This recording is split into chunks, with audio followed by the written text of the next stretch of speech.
Просто вспоминаю, когда так, тяжело говорить, потому что, мне кажется, для всей Бурятии это, мне кажется, для всей Бурятии это была такая страшная ночь, когда приходили ко всем, ночью устраивали облавы. Виктория Молодаева, активистка из фонда «Свободная Бурятия». Ее организация выступает против войны в Украине и поддерживает бурятов, которые борются с мобилизацией и отказываются ехать на фронт.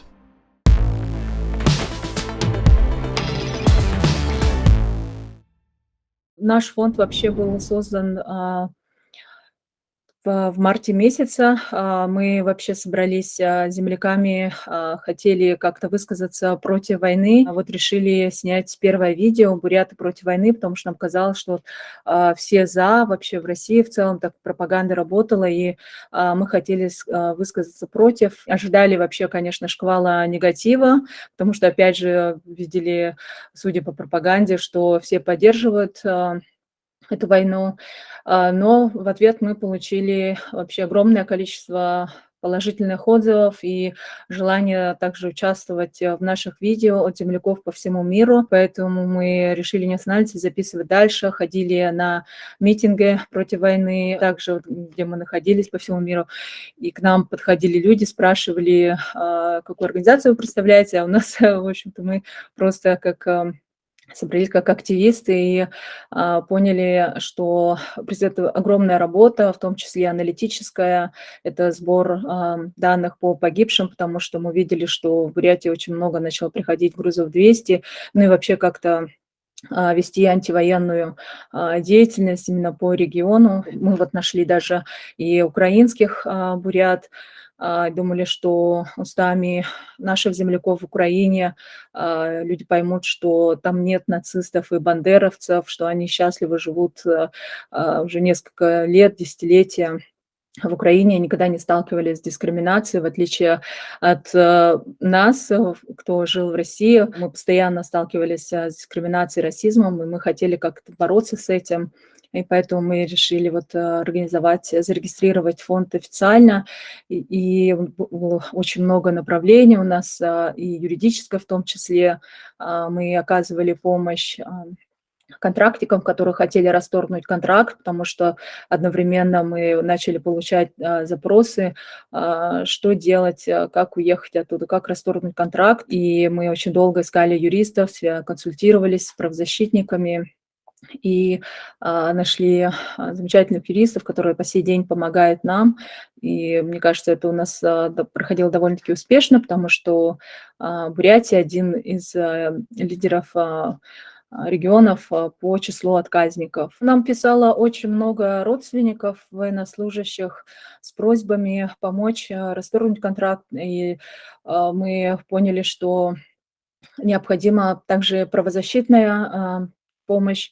Искали юристов и сами тоже штудировали, потому что мы не были военными экспертами, вообще не разбирались в законах. И, к сожалению, одно, что мы поняли, что вначале это, что военнослужащие — это одни из самых бесправных наемных работников России, но все-таки у них есть шанс расторгнуть контракт, и мы связывали их с юристами родственников, выпускали также и бланки, примеры, образцы, как расторгнуть контракт, распространяли через наши карточки, мы вели прямые эфиры с правозащитниками и известными журналистами России, Казахстана и Украины, делали большую медийную антивоенную работу, записывали также ролики. И вот когда к нам, допустим, одна семья обращается, мы связаны с юристом, и юрист уже с ними начинает работать.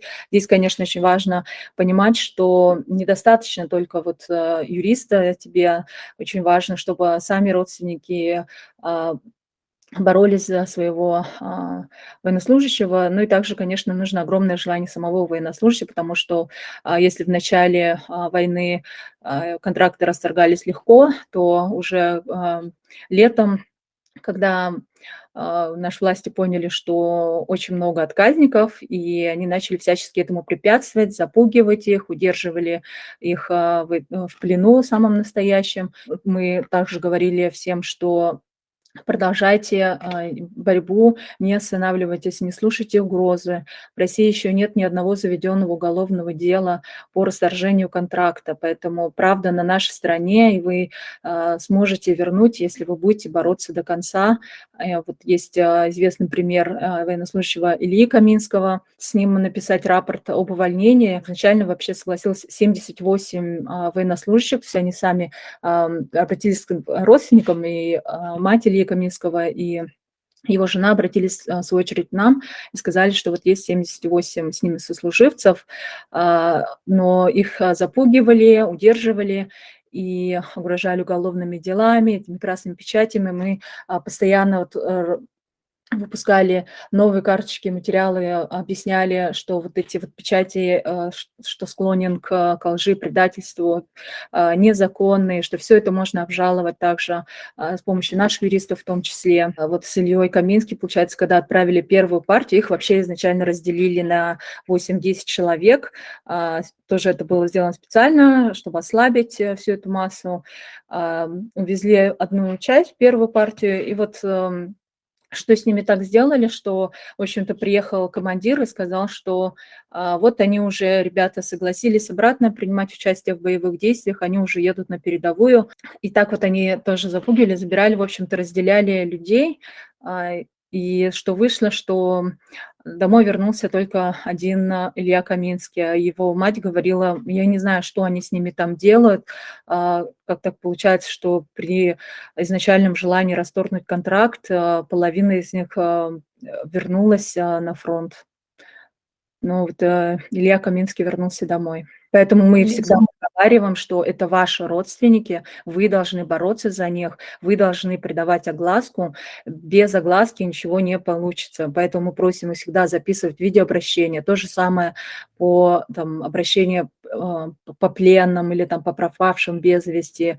Не нужно надеяться, что вот за вас все сделают правозащитники. Вы тоже должны принимать непосредственное участие в освобождении своих родственников. С начала мобилизации мне в Инстаграм, когда, получается, в Улан-Удэ это была ночь, мне начали поступать такие странные сообщения. Мы знали, что Путин объявил мобилизацию, и в этот день была инаугурация главы региона, где он говорил такие пафосные речи, что вот все будет на благо Бурятии работать и так далее. И тут же ночью мне начали присылать сообщения, что присылают повестки в таком-то районе. Повестка пришла моему дяде, повестка пришла моему брату. И я сначала думала, ну, это несколько случаев, начала постить, и потом просто это был нескончаемый поток сообщений, просто тысячи сообщений. И мы поняли, что масштабы этой мобилизации, это не была частичная мобилизация, это была полная, забирали просто всех. Просто вспоминаю, когда так тяжело говорить, потому что, мне кажется, для всей Бурятии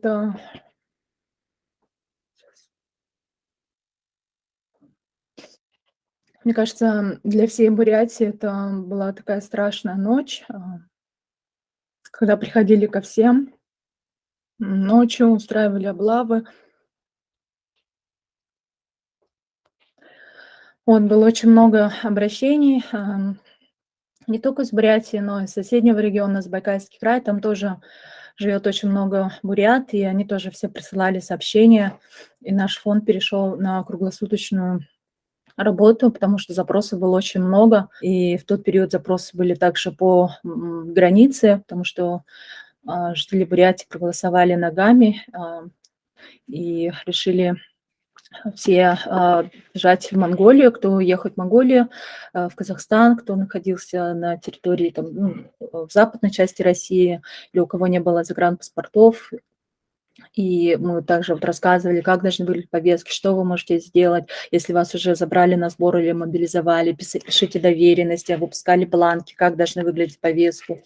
И по границе также сразу отчет писали, где какая очередь, где открытая, по автобусам помогали, в общем-то, и по релокации. Сейчас в основном тоже пишут нас по релокации, где кому нужна какая-то помощь. Большое, конечно, огромное спасибо братьям-монголам, казахам и кыргызам, которые протянули руку помощи в трудный момент россиянам и оказывали посильную помощь. Это было в том числе и жилье, и продукты питания. Даже вот недавно мне прислал земляк, он был в Ламбаторе, просто мимо проходил монгол, и они разговорились, он говорит, что вот из Улан-Удэ недавно приехали. Он у него спрашивает: "Все у вас хорошо? Есть у вас что покушать?" Он говорит: "Да, мы не голодаем, все хорошо". Разошлись, и он вот через 5 минут приходит и приносит 2 пакета продуктов. Вообще просто такое неожиданно, и таких историй очень-очень много. Сейчас продолжает также писать по поводу мобилизации. Повестки разносятся у нас, хотя, глава региона отчитался о завершении мобилизации. Продолжает также писать, что готовит опять готовят, в общем-то, эти повестки, а мы ждем вторую волну. Мне кажется, это уже, в принципе, эксперты по России, военные эксперты уже давно говорили, что это не будет ограничено только 300 тысячами мобилизованными, и будут вторые, третьи волны. И мне тоже начали писать вот буквально вчера, позавчера, что уже готовят повестки новые. Так получилось, что мы все, кто вот участвовал в первых видео, мы все находимся за границей, и у нас очень много волонтеров. У нас даже есть чат такой один, волонтеры фонда, и там почти 1000 человек. Когда мы начинали это с 5-7 людей, мы даже представить себе не могли, что мы так разрастемся, и более того, сейчас открываем другие отделения, вот в Монголии, в Казахстане, поэтому все находятся, да, за границей.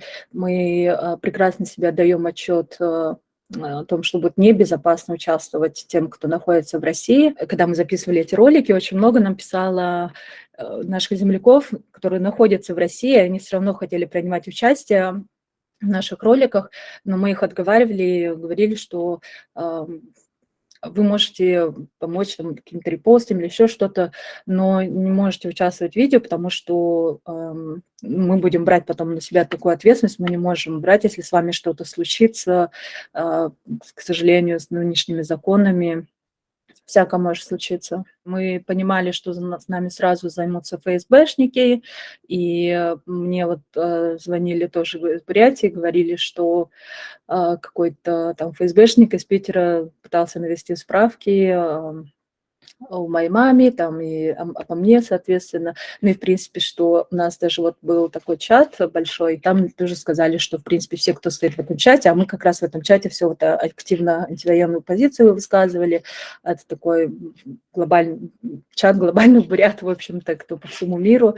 И говорили, что все, кто в этом вот чате, на каждого есть, мол, папочка у всех. И сейчас, когда мы уже довольно-таки известный, да, там в инфопространстве каким-то образом. И в один момент просто в кремлевских телеграм-каналах, и в том числе вот Соловьев, начали писать про нас и угрожать как-то и в чатах, и в комментариях, что вот нами должны заняться соответствующие органы и так далее. Вообще травля, да, мощная, конечно, она была до мобилизации, она была такая, как обычно, в принципе, там особо нам внимания не уделяли, но с начала мобилизации, когда они увидели, как мы вообще противодействуем и рассказываем вообще миру о том, что происходит в Бурятии, что это не частичная мобилизация, что повестки приходят всем, и кто бесконечности, у кого порог сердца, у кого там 5 детей и так далее, и что вообще без повесток людей разносят. И мы вот все это опубликовывали, сразу говорили,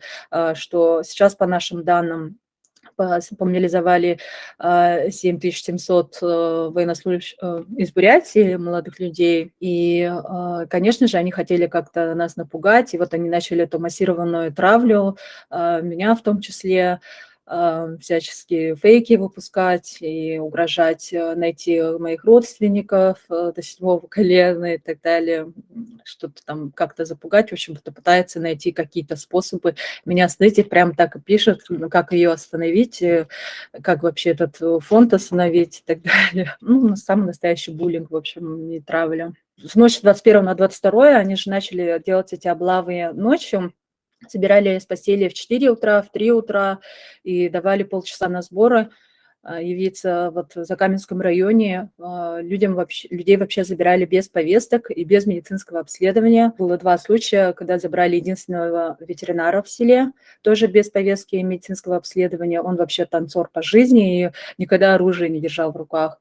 Второго — это многодетный отец 5 несовершеннолетних детей. Его тоже забрали без повестки, без медицинского обследования. Сейчас с родственниками, ну, мы сразу соединялись с нашим юристом. И вот тоже недавно мне написала девушка, сестра мобилизованного, просила помощи, сказала, что его вот тоже с 21 на 22 мобилизовали. У него дочка маленькая, и тоже оказалось, что без повестки. И ну, их сразу же увезли, вот, получается, вот неделю они пробыли в воинской части, и вот потом сразу отправили дальше. Случаев таких вообще много, конечно, случаев. Сколько нам присылали вот эти повестки, примеры, где вместо приказа было «предлагай», там, или вообще с пустыми бланками, говорили, что вот распечатали просто на принтеры, и там даже не указано ни место, куда должны отправляться, потому что вообще все должно быть, в принципе, написано в повестке с пустыми бланками. В Бурятии сейчас такой был период, когда люди ездили по орехам, это довольно-таки прибыльный бизнес, и вот молодые мужчины, в общем, уезжали в тайгу собирать орехи. И в одном районе тоже вот мужчины уехали, получается, им не могли вручить повестки, так туда отправили силовиков искать их в лесу и забрали. Много очень мне писал тоже людей, говорила, что, пожалуйста, прячьтесь в лесу, в тайге, хоть куда угодно, если кто-то не может выехать, ну, чтобы прятались, в принципе, люди хотели как-то тоже спасти своих земляков и говорили: не берите ни в коем случае повестки в руки, не являйтесь в военкомат, не расписывайтесь. Один случай был, когда в Улан-Удэ полицейские пришли на работу в банк молодому человеку, и когда он отказался вообще принимать и расписываться в повестке, они тут же позвали 2 понятых, те начали ему угрожать, запугивать и все-таки заставили его подписать эту повестку. А все-таки это инициатива главы региона, ну и также они, в принципе, сами признались, что был бардак, потому что даже приходили в семьи, где повестку хотели вручить человеку, который давно умер. Был случай тоже в одном районе, что повестка пришла всем мужчинам в семье, это зятю, сыну, племяннику и отцу. Мать была, у нее повестка пришла всем 3 ее сыновьям. Ну и также здесь, конечно, можем отслеживать, наверное, политику Кремля, потому что Бурятия прославилась своими отказниками, количество отказников, и они вот, может быть, это имеет место говорить о какой-то мести Кремля. Не только же в Бурятии, в принципе, ночью, и также в Якутии было то же самое, в Тыве вообще, там забрали весь кукольный театр. И в Якутии есть очень много таких маленьких народов, вообще там 700 человек, там 3000. Такие есть маленькие комьюнити, где вообще люди живут очень далеко на севере, куда, чтобы там получить какую-то медицинскую помощь, они должны вызывать вертолет. И вот им не привозят вертолет, чтобы оказать медицинскую помощь. Но когда объявили мобилизацию, к ним тут же вызвали вертолет и забрали просто мужчин, что говорит вообще о полном цинизме, когда устроили просто настоящие облавы, и мы говорим, что это геноцид коренных народов России, когда вот, в принципе, даже пропагандистские каналы объявили, где завершилась мобилизация в России. Если вы посмотреть список, то в основном это регионы, где проживает национальное меньшинство. В Крыму также мы слышали, что забирали почти всех крымских татар, в Башкортостане, в общем-то, в Калмыкии, Тыве, Бурятии, Саха, Хакасия и так далее.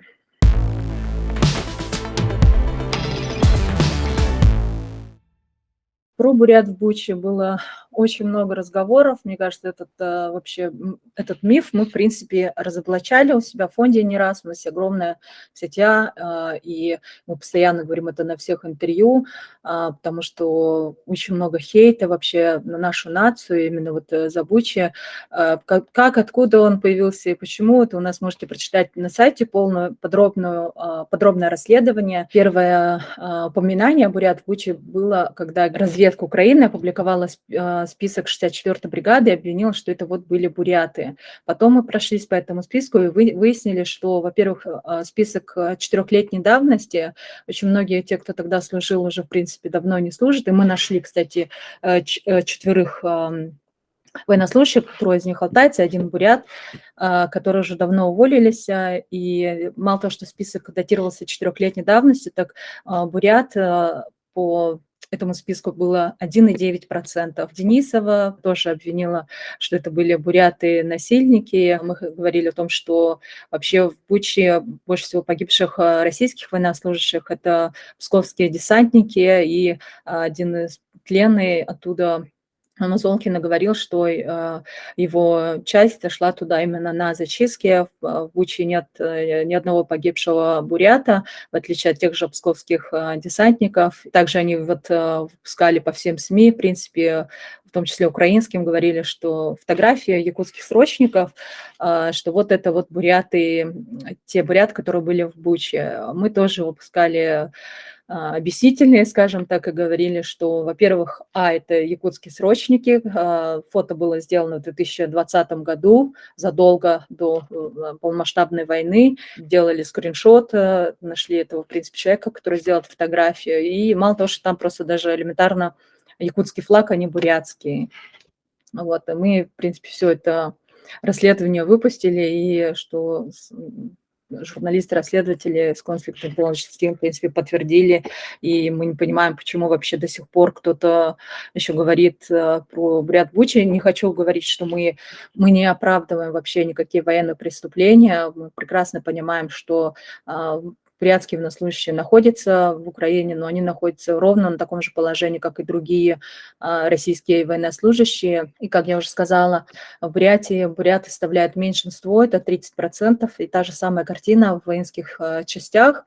Мы делали подробный анализ национального состава наших воинских частей, выяснили, что даже той же самой 5-й танковой бригаде, которую часто называют тоже бурятской бригадой, бурят составляет 40%, и в других воинских частях там меньше 30%, и, в принципе, у нас нет никаких бурятских бригад или батальонов. Всегда, когда говорят о военнослужащих из Бурятии, нужно понимать, что там не только буряты, там и русские, в принципе, буряты там будут в меньшинстве. Все азиаты, к сожалению, для украинцев стали бурятами автоматически, потому что когда было вот оскорбление, ужасное преступление украинского военнослужащего, вначале тоже все говорили, что это вот бурят, все потом опять, в общем-то, свалили. Потом мы сразу же, конечно же, засомневались в этом и начали проводить свое расследование. Потом сказали, что это калмык, потом сказали, что это якут, и потом вообще оказалось, что это вроде бы по последним данным тувинец, но дело в том, что лица его нигде не было видно, и его только там пытались распознать по старым записям каким-то, но оказалось в итоге, что он не бурят, но все равно все говорят про бурят. То же самое, в принципе, про Бучу. Тоже в начале вот войны сказали, что это были буряты вот по той фотографии якутских срочников, но потом мы все-таки объясняли, но уже сейчас как бы сомневаемся, что вряд ли кому-то это интересно, в принципе, вот запомнили просто, что есть буряты и все. Есть такой украинский блогер, известный телеведущий Анатолий Анатольевич, и он выпустил ролик про нашего земляка Зерктожик Житова, обвинил его в убийствах, мародерстве и сказал, что он вообще насильник и убийца. Мы тут же начали проводить свое собственное расследование, потому что любое упоминание бурят, мы сразу занимались вопросом вообще, откуда это идет, кто это и в чем он обвиняется. Мы когда нашли, получается, Зерктожик Житова, он сразу прислал нам воинский билет, где было написано, что он был уволен там 4 года назад, и это список вообще, в принципе, по которому нашел его Анатолий Анатольевич, и сделал про него видео. Туда включил он также фотографии несовершеннолетней дочери Зерикто, и просто в 20 минут рассказывал, какой он ужасный насильник и убийца, и что вообще там даже потом начали, после этого видео очень много было, конечно же, даже предлагали деньги за мать Зериктожик Житова, было на форумах очень много угроз таких прямых к родственникам Зерикто, дочку, мать, жену и так далее. В этом видео не было вообще никакой конкретики, не было там определенного обвинения каком-то. Вот он убил такого-то, такого-то гражданского или там насиловал тех-то, тех-то и убил а, перечисленных людей. Такого вообще ничего не было. Если вы посмотрите видео, там одна вода и просто голословные обвинения. Соответственно, когда нам Зарикто прислал воинский билет, это и есть, в принципе, доказательство того, что он уже давно не служит, и в Украине вообще, в принципе, никак не мог быть. Когда нам начали говорить, что ладно, он не был в Буче, то он все равно был там на Донбассе. Мы говорили, в свою очередь, нет, вообще-то там, если он начал работать в 2016 году, он не мог никак быть в 2014 или 2015 году. К сожалению, власть России тоже пытается переложить ответственность на национальные меньшинства, на бурят непосредственно, обвинить в военных преступлениях. Почему? Ну, это имперская такая политика Кремля, шовинистская. В принципе, мы называем эту войну имперской, шовинистской, когда руками одних нацменьшинств хотят захватить другое государство, искоренить их идентичность, уничтожить язык, называя язык украинцев вообще языком селюков, денацифицировать, так скажем, совершенно забывая о том, что национальные меньшинства в России постоянно подвергались дискриминации по языковому, по национальному признаку. И сейчас то же самое, в принципе, мы делали видео, россияне пытались переложить все вот эти зверства и преступления на бурят в том числе, называя нас дикарями с окраин, но вот просто потому, что им так легче, наверное, как-то переложить ответственность. Ну, не может русский солдат совершать такие страшные военные преступления. Он вот там собирает цветочки и раздает гуманитарку, а все вот эти зверства выполняют чеченцы и буряты, допустим, кадыровцы и буряты. Мы даже, кстати, с Бакаром выпускали видео, это чеченский активист Бакар Янгулбаев, чеченцы-буряты против войны, и говорили о том, что это должна быть коллективная ответственность у всех россиян. Не нужно говорить, что это одна нация во всем виновата, как и делали это Кашин, там, Сидельников и многие-многие другие, Фейгин, что буряты вот никогда с границы не были, не видели вообще туалета, первый раз поехали за границу якобы и ну, всячески просто унижали, измывались над нашей нацией, называли нас необразованными дикарями, хотя мы говорили, что бурят, в принципе, третий народ по образованности. У нас всегда было в почете иметь образование. Даже есть бурятские пословицы, которые говорят об этом, что... И да, наверное, им просто так легче переложить ответственность. И когда начались вообще первые военные действия на Донбассе, Путин же отправил туда российских военнослужащих под видом донецких шахтеров. То есть если там, допустим, псковские десантники еще сойдут за донецких шахтеров, из украинцев в целом, то буряты, в принципе, скажем так, не сойдут за них. И когда появились первые вообще там погибшие, под Дебальцево был бой, и один из выживших был бурятский танкист Доржопа Туманкуев. И Елена Костюченко делала с ним большое интервью в «Новой газете», где он вот говорил, что Путин им говорил: идите, идите, и сам такой стоял, в общем-то, и потом этот вот Доржо, у него обгорело все лицо, в общем-то, в принципе, Кобзон к нему приходил, и хотя он говорил, что у него, его командир его танка, допустим, был русский, но никто же не говорит вообще про там русских или про псковских десантников, которые тоже погибали тогда на Донбассе, все вот говорили только про бурят. И тогда вот, в свою очередь, прокремлевская организация «Сеть» в Иркутске, в соседнем регионе, набрала студентов, школьников бурят и выпустила ролик. Кстати, организатор этого ролика сам этнический русский. И ну, это была такая вот целенаправленная пропаганда Кремля о бурятах, что вот мы боевые буряты Путина, мы согласны вообще на войну. Собственно, из-за этого мы все вместе вообще собрались изначально, хотели разрушить этот миф и нарратив, показать миру, что есть буряты, которые против войны, потому что Путин, к сожалению, повесил на нас это клеймо, с которым мы отказываемся ходить, и мы будем бороться с этим. Но мы пытались как-то подсчитать, к сожалению, вот эти цифры, сколько именно не бурят, в смысле военнослужащих из Бурятии, а, очень сложно говорить, но, может быть, но это будет, по нашим оценкам, скорее всего, меньше 10 тысяч, судя по тому, что мы вообще очень тщательно и топорно собираем статистику и аналитику проводит наша Мария Вьюшкова.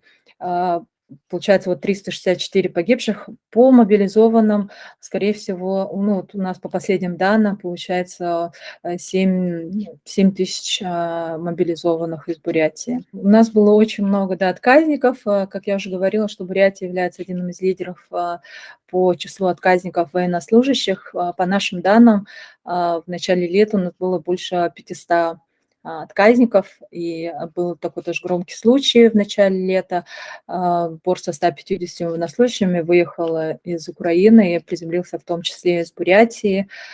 Собственно, поэтому, мне кажется, тоже была такая вот своеобразная месть Кремля, и начать такую облаву, мощнейшую мобилизацию именно в нашем регионе в том числе. Если в апреле, в мае месяце наши контрактники спокойно уезжали домой, писали рапорты об увольнении, возвращались домой, то когда это начало носить уже массовый характер, причем по всей России, армия России решила их удерживать, потому что было очень много отказников, и мы одни из первых сообщили о том, что вот в Брянке были созданы такие так называемые лагеря, где удерживали военнослужащих в подвалах, не давали им еды. Вот нам даже фотографии присылали родственники, как в каком положении они находятся. Мы потом, в свою очередь, пересылали журналистам и рассказывали о беспределе, почему военнослужащие пишут рапорты, это их вполне законное право расторгнуть контракты, и они писали, даже тот же Илья Каминский, он уже сбился со счета, сколько раз он писал рапорт, сказал, больше 20 раз он писал рапорт, ему каждый раз не отказывали, и каждый раз они пытались сломать таким образом военнослужащих и в безысходное положение, скажем так, что ли, и запугивали тем, что вот сейчас отправят на передовую, либо просто расстреляют на месте, и все, если они не заберут рапорты и не напишут, наоборот, бумагу, что они согласны участвовать в боевых действиях. Их удерживали в этих местах, мы подключали правозащитников, кричали просто о помощи, говорили, чтобы люди, журналисты расследовали это срочно, потому что у нас была серьезная опасность за безопасность тех военнослужащих. Вот нам писали, допустим, тувинские активисты писали о группе из людей, говорили, что их просто увезли в неизвестном направлении, и они очень сильно переживали за их безопасность. Был у нас также случай, когда тоже военнослужащих посадили в КАМАЗ, в общем-то, и везли куда-то. И ребята сообразили сразу, что их везут обратно на фронт, то есть развернули, не хотели увезти там домой, да, там в самолет, развернули, получается, когда они это сообразили, они начали спрыгивать с этого грузовика, и получается, им удалось, они убежали. На следующий день, получается, разведка Украины опубликовала перехваченный разговор, где вот в точь-в-точь вот случай, рассказ, который мы уже, в принципе, рассказали журналистам, и это вот в точь-в-точь рассказывала тот случай, когда один заключивший, видимо, позвонила родным и сказал, что их куда-то увезли, и им пришлось всем спрыгивать и бежать. То есть такой беспредел творился многих вообще, через которых прошли многие, называют, не знаю, лагеря. Да, их увозили в называемые концлагеря и удерживали, пытались их сломать, военнослужащих. Вот когда мы столкнулись с тем, что военнослужащих начали удерживать в этих концлагерях, как рабов, мы, конечно же, говорили родственникам записывать видеообращения, обращаться к журналистам, к правозащитникам в открытую, говорить о том, что происходит с вашими родственниками. Потому что мы сами без помощи родственников и без желания военнослужащего мы сделать ничего не сможем. Это ваш родственников, и вы должны бороться за него.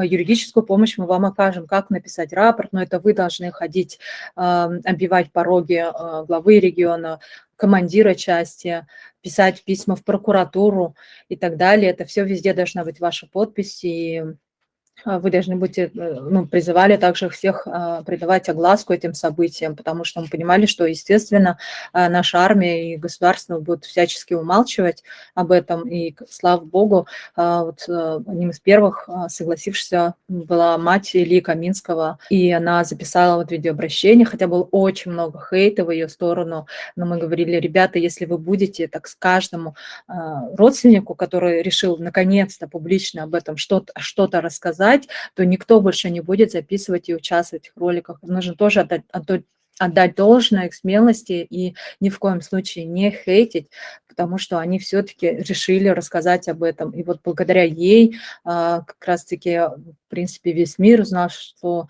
и благодаря тоже нашей работе и с другими правозащитниками все знали, что есть вот такие концлагеря, что может делать родственники, допустим, ну, опять же, ходить, писать письма в прокуратуру, оббивать пороги, говорить публично об этом, не молчать, самое главное.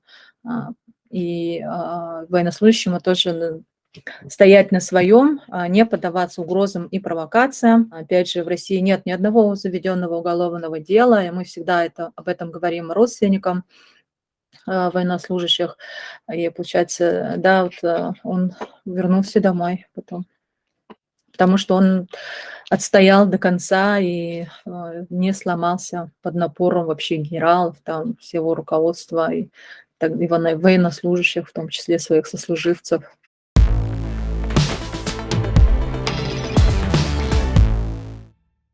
Наверно, будет. Очень много тех, конечно, кто поддерживает, и есть те, кто не согласен, конечно, что с войной. Буряты, как кочевники, проголосовали ногами, и очень много у нас вообще сначала этой специальной военной операции, в кавычках, уехала вообще за границу, выехала, в том числе в Америку, допустим. Очень много бурят просто приехало, и у меня даже друзья говорят, что едут просто по Манхэттену и слышат бурятскую речь, допустим, или есть там улицы целые, где живут одни буряты. Это все те, кто вот недавно, допустим, переехал в Монголию, очень много уехал в Казахстан. В принципе, кто не согласен вообще, и мы говорим, что очень много вообще, в принципе, тех, кто уехал, на них очень сейчас оказывает сильное давление, потому что многие ставили свои семьи, детей, и их пытается вот пропаганда всячески осудить, называет их там трусами, предателями. А мы, в свою очередь, говорим, что вы сделали правильное решение. В принципе, уехать из страны в мирное время – это всегда сложное решение, так, выйти из зоны комфорта, скажем так, а уехать в период мобилизации – это единственное верное решение. Но это также еще и сильная позиция отказа от военных действий. В целом у нас очень много таких чатов, в принципе, вся Бурятия сидит на вайберах, потому что это самый первый мессенджер, который зашел в Бурятию в свое время. И если вот почитать, допустим, вот эти вайбер-чаты, это тоже ощущение, что все поддерживают войну. Но надо понимать, что там очень много ботов, и, во-вторых, там очень много ФСБшников, ну и, в принципе, людей из администрации, которые контролируют и вот это вот пытаются настроение, скажем так, даже через чаты как-то воздействовать. В частых разговорах, конечно же, когда разговариваешь, конечно же, говорят, все мы против, все, ну, как, не поддерживают войну, но я думаю, что это, в принципе, как по всей стране, наверное, будет так вот 50/50, наверное, что есть те, кто поддерживает, конечно же, и верит в это, есть те, кто и не поддерживает. Ну, вообще, война в Украине, в принципе, пробудила национальную идентичность у многих народов России. То есть мы вообще были давно уже денацифицированы, порабощены и стерты наши языки. Бурятский официально является вымирающим языком по оценкам ЮНЕСКо. И также, в принципе, как и другие коренные народы России, калмыки, тувинцы, саха, мы все понимаем нашу историю, да, знаю, в принципе, через что проходили. Вот эта советская машина, и Бурятия в свое время, еще в советское время, была разделена на 5 частей, как раз-таки, чтобы ослабить наш народ.